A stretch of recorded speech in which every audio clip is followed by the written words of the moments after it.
Kalau kita mau jujur, Trihita Karana itu kan sebetulnya membuat kita sangat berterima kasih kepada leluhur kita dalam menciptakan bagaimana kita menjalani hidup dengan bahagia, kan begitu?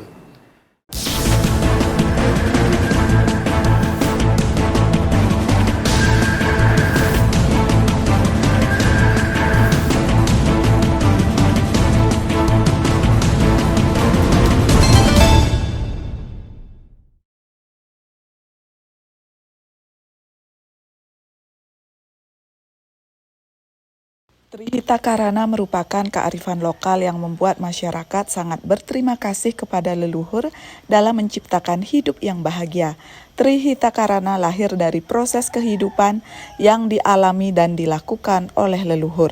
Trihita Karana memiliki tujuan menciptakan kehidupan yang bahagia. Jika semua manusia bisa menjalankan Trihita Karana dengan tegak lurus, maka hidup bahagia akan tercapai. Dijelaskan ketika manusia keluar dari konsep Trihita Karana, maka akan menemui masalah.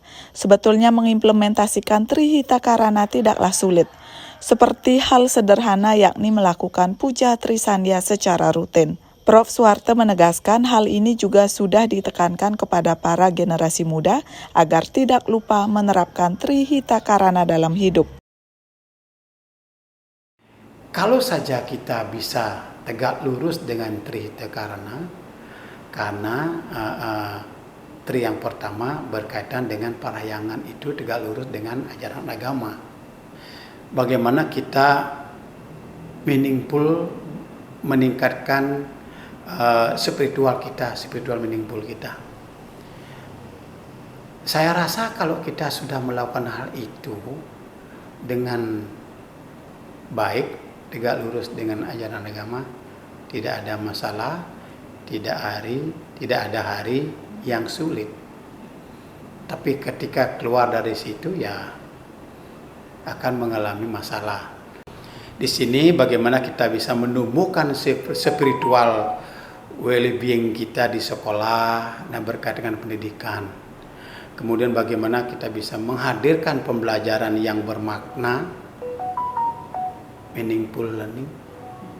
Jadi dari tri yang pertama, Trihita pertama, bagaimana kita mengajarkan kesadaran, kejujuran, integritas pada anak didik kita. Bagaimana kita menyediakan ruang doa atau refleksi bagi siswa. Trihita Karana pada Pawongan adalah penekanan terhadap rasa humanis menjadi manusia yang memberikan atmosfer sehat pada kehidupan baik di masyarakat dan sekolah. Salah satunya adalah mendorong kehidupan saling menolong dan toleransi terhadap sesama. Palemahan bila dikaitkan dengan pendidikan, yakni pendidikan berbasis ekologi dan berkelanjutan. Salah satunya melalui program Adiwiyata, hal ini harus digalakkan oleh kepala sekolah dan juga guru. Saat ini hal paling penting harus dilakukan, yakni pengelolaan sampah guna mewujudkan Bali bersih yang selaras dengan program pemerintah Bali. Ini penekanan kita pada pendidikan humanis dan relasional. Kalau rasanya di samping Trihita karena Pancasila juga menginginkan menjadikan sasaran akhirnya bagaimana kita menjadi manusia yang humanis, yang yang memberikan atmosfer sehat dalam kehidupan. Sekarang kehidupan di mana? Kehidupan di masyarakat dan di sekolah. Melalui bagaimana kita mendorong budaya saling menghormati, gotong royong, dan toleransi. Ini karena hubungan yang harmonis dengan sesama, kan gitu. Palemahan bila dikaitkan dengan pendidikan, tentu ini pendidikan berbasis ekologi dan keberlanjutan. Terkait dengan hal ini, program Adiwiyata, Green School Eco-Literacy, ini mesti terus digaungkan, digalakkan oleh pihak terkait, dalam ini adalah kepala sekolah dan stafnya, kemana di ujung tombaknya di sekolah kan adalah guru kan yang ke kelas-kelas. Ini mesti terus digaungkan.